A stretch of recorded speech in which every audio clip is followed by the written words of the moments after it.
আরজিকরে তরুণী চিকিৎসককে ধর্ষণ খুন আর এই মামলা তদন্তে আবারও প্রমাণ লোপাটের আশঙ্কা। সিবিআই এর দাবি ঘটনাস্থল থেকে পুলিশের বাজেয়াপ্ত করা ইলেকট্রনিক্স ডিভাইসে নেই কোনো ফিঙ্গারপ্রিন্ট। তবে কি ধর্ষণ খুনের পর মোছা হয়েছিল হাতের ছাপ? সন্দেহ কেন্দ্রীয় এজেন্সির।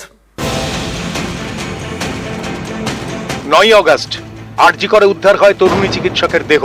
ধর্ষণ খুনের ঘটনায় দেশ জুড়ে তোলপাড়। এই ঘটনায় আবারও প্রমাণ লোপাটের আশঙ্কা।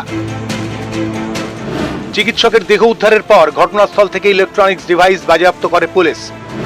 তার মধ্যে ছিল ল্যাপটপ, মোবাইল, ব্লুটুথ। সেগুলি এখন সিবিআই এর হাতে।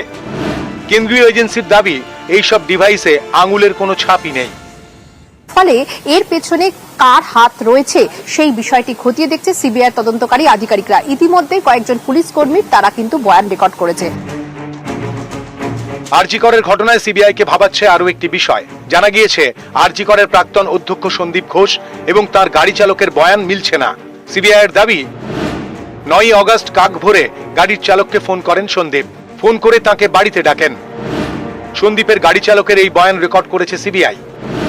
এর আগে সন্দীপ দাবি করেন সকাল 10টার পর তিনি ঘটনা সম্পর্কে জানতে পারেন। সময়ের এই ফারাকি তদন্তকারীদের ভাবাচ্ছে।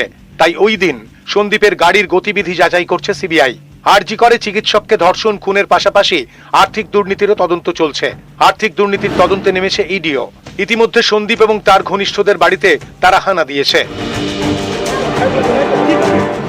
ইডির দাবি, আরজিকরের দুর্নীতির টাকা অন্য জায়গায় সরানো হয়েছে। এর জন্য খোলা হয় একাধিক সংস্থা।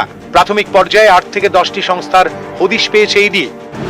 ইডির দাবি, সংস্থাগুলির বেশিরভাগই সন্দীপের নিকট আত্মীয় ও ঘনিষ্ঠদের নামে। ওই সংস্থাগুলোর একাধিক ডিরেক্টরের নামও পেয়েছে ইডি। নিউজ 18 বাংলা।